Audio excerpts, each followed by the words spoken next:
అయితే వినలా. ఎందుకంటే నేను ఒక హిందువుగా చెప్తున్నాను. నేను చర్చికి వెళ్తా, నేను గుడికి వెళ్తా, మసీదుకి వెళ్తా, అది నా ఇష్టం. ఎక్కడికి వెళ్ళాలో చెప్తా. వీళ్ళెవరో ఈ మధ్యన కొత్త బయలుదేరారు వీళ్ళు.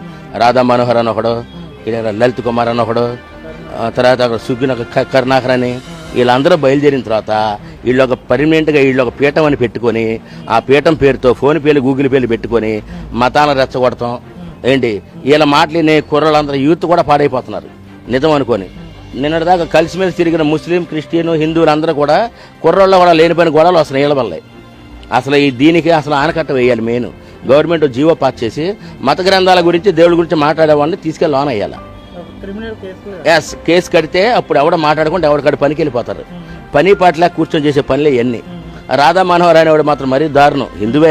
హిందువు అయితే మాత్రం వాళ్ళని ఈ మనోడేమో వాళ్ళని అక్కడ ఈడేమో గొర్రెలు అంటాడు. మరి వాళ్ళు ఊరుకుంటారేంటి?